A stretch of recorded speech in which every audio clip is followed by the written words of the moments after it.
Halo semuanya, hari ini saya akan menjelaskan tentang kerjasama ASEAN, salah satunya yaitu Laos. Karakteristik negara Laos. Identitas, Laos adalah negara yang dijuluki sebagai negeri seribu gajah dan landlocked country. Laos memiliki sistem pemerintahan yaitu kabinet parlementer dengan Perdana Menteri sebagai kepala pemerintahan. Bendera Laos terdiri dari 3 garis horizontal dengan garis tengah berwarna biru dan garis atas dan bawah berwarna merah. Di bagian tengah adalah lingkaran berwarna putih. Keunikan Laos yaitu pada bentang alamnya yang terdiri dari gunung-gunung dan hutan lebat serta 70% wilayah Laos merupakan pegunungan. Dengan letak geografis, negara Laos berada di tengah-tengah negara Myanmar, Kamboja, dan Vietnam. Batas wilayah Laos pada bagian utara yaitu Cina dan Vietnam. Pada bagian timur yaitu Vietnam dan Kamboja. Dan pada bagian selatan, Laos berbatasan dengan Kamboja serta pada bagian barat berbatasan dengan Myanmar dan Thailand. Iklim di Laos yaitu suhu rata-ratanya adalah 26-28 derajat Celcius dengan musim hujan yang panas pada bulan Juni hingga Oktober, musim kemarau yang sejuk pada bulan November sampai Februari, dan musim pancaroba yang kering dan panas pada bulan Maret hingga Mei. Penduduk, masyarakat Laos menggunakan bahasa Lao dan bahasa lain yang juga digunakan yaitu bahasa Prancis dan Inggris. Bentang alam di Laos yaitu pegunungan dan hutan tropis.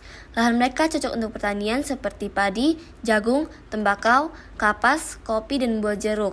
Pada umumnya ada beberapa agama yang dinut oleh masyarakat Laos seperti Buddha sebanyak 60,5%, Kristen sebanyak 8,80%, aliran atau tidak memiliki agama sebanyak 30,70%. Perekonomian. Pada bagian perekonomian, Laos menggunakan mata uang yaitu Kip Laos. Kegiatan utama yang dilakukan masyarakat Laos yaitu pertanian dan olahannya juga dimanfaatkan untuk budidaya tanaman padi dan jagung. Sumber daya alam. Walaupun Laos merupakan negara ASEAN satu-satunya yang tidak memiliki laut, tetapi Laos memiliki sumber daya alam yaitu flora dan fauna yang unik dan beragam. Pada bagian flora, Laos memiliki bunga campa, bambu, dan tumbuhan liana. Pada bagian fauna, Laos memiliki gajah India, owa jamur hitam, kukang, dan lumba-lumba Irrawaddy, serta flora fauna lainnya yang ada di Laos. Selain itu, Laos juga menghasilkan sumber daya alam, yaitu sumber-sumber tambang mineral seperti timah, tembaga, emas, dan perak. Faktor pendorong, kesamaan dan perbedaan sumber daya alam. Indonesia dan Laos memiliki kesamaan sumber daya alam yang hampir mirip dan masing-masing negara memiliki perbedaannya yang membuat Indonesia dan Laos menjalin kerjasama dalam bidang ekonomi, yaitu Indonesia mengekspor alat-alat dan aksesoris kendaraan, elektronik, dan pakaian jadi kepada Laos, sedangkan Indonesia mengimpor kopi, tembakau, dan aluminium dari Laos. Walaupun Indonesia juga memiliki sumber daya alam yang sama, tapi kualitas dari sumber daya alam Laos dan Indonesia pastinya akan berbeda. Indonesia juga menawarkan kerjasama kepada Laos dalam hal pembangunan infrastruktur dan transportasi. Kesamaan dan perbedaan wilayah dalam kurung kondisi geografis. Laos dan Vietnam dapat bekerja sama tentang penyediaan rute bagi Laos yang tidak memiliki laut untuk mengakses laut bagi perdagangannya, karena jarak Laos lebih dekat daripada Thailand. Laos dapat pergi ke laut Vietnam untuk mencari dan menangkap ikan untuk dijual dan dijadikan makanan bagi rakyat di Laos. Kebutuhan masing-masing negara pun akhirnya terpenuhi karena kerjasama yang telah dijalankan. Faktor penghambat yang pertama yaitu perbedaan kepentingan. Kerjasama tidak dapat terjalin jika suatu negara memiliki kepentingan yang berbeda-beda. Myanmar ingin bekerja sama dengan Laos, tetapi Laos memiliki kepentingan lain yang harus dipenuhi dan berbeda dengan yang Myanmar inginkan, sehingga hubungan kerjasama tidak dapat terjadi. Tapi Laos ingin bekerja sama dengan Indonesia untuk memenuhi kebutuhannya seperti ingin mengembangkan ekonomi digital, dan masing-masing negara akan bertukar informasi.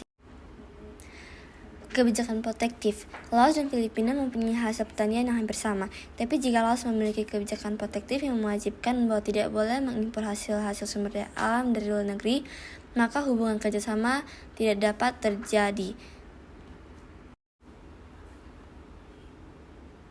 Bentuk dan pengaruh kerjasama.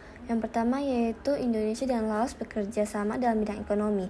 Bentuk kerjasama yang dilakukan yaitu pengusaha Indonesia mencari peluang pasar di Laos dan begitu juga dengan Laos, seperti membuka pasar yang akan menjual hasil sumber daya alam di negara yang bekerja sama. Pengaruh kerjasama yaitu dari kerjasama yang dijalankan maka akan menguntungkan kedua negara karena bisa menambahkan perekonomian yang baru dan menguntungkan bagi negara-negara tersebut yaitu Laos dan Indonesia. Yang kedua yaitu kerjasama yang dijalankan oleh Laos dan Vietnam pada bidang pendidikan. Bentuk kerjasama yang dilakukan yaitu Laos mengirimkan puluhan ribu pelajar dan pejabat ke Vietnam untuk melakukan pembelajaran dengan pendidikan yang tinggi dan dengan jurusan yang berbeda-beda. Pengaruh kerjasama yaitu pelajar Laos dapat belajar tentang kebudayaan Vietnam seperti bahasanya dan lain-lain. Dan ketika kembali pulang ke Laos, mereka bisa menerapkan pembelajaran yang telah dipelajari oleh mereka saat masih di Vietnam kepada orang lain di Laos.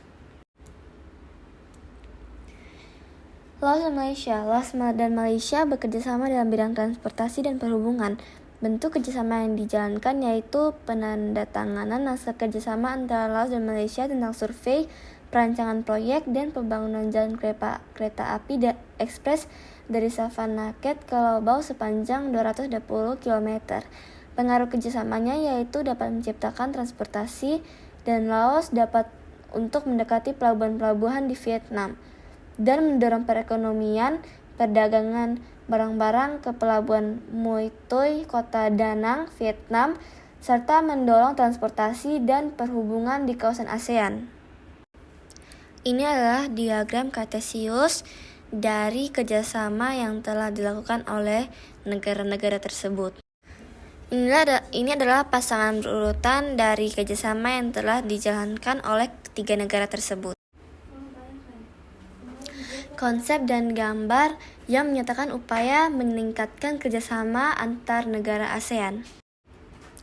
Konsep daya tawar.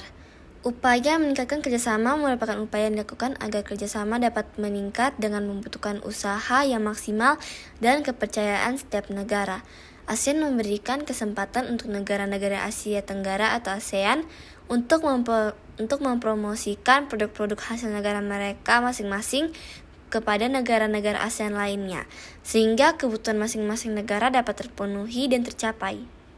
Refleksi. Dari pembelajaran ini, saya dapat mengetahui bahwa Allah lah yang telah membuat dan merancang sejarah dan cita-cita setiap negara dengan berbeda dan memiliki keunikannya masing-masing serta pastinya berbeda dengan negara lain. Kerjasama yang ingin dijalankan pasti bisa terjadi jika tidak ada penghambat, dan penghambat itu merupakan hasil dari dosa. Setiap kerjasama juga pastinya akan menimbulkan pengaruh yang baik dan tidak, tergantung dengan tujuannya untuk bekerja sama, sehingga kita harus berhati-hati dalam memilih rekan kita. Kerjasama dapat menguntungkan kedua pihak jika mereka bekerja sama dengan baik dan maksimal. Saya juga dapat mengetahui bahwa saya adalah makhluk sosial, tidak bisa memenuhi semua kebutuhan manusia sendiri, sehingga pastinya kita membutuhkan orang lain yang dapat melengkapi kekurangan kita. Kegiatan nyata. Yang pertama yaitu kegiatan nyata yang bisa kita lakukan dapat dimulai dari hal kecil seperti bergotong royong, piket bersama, ataupun mengerjakan tugas kelompok bersama-sama dengan adil dalam lingkungan sekolah.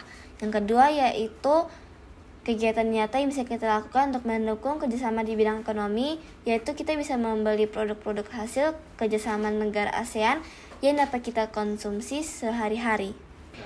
Sekian dan terima kasih.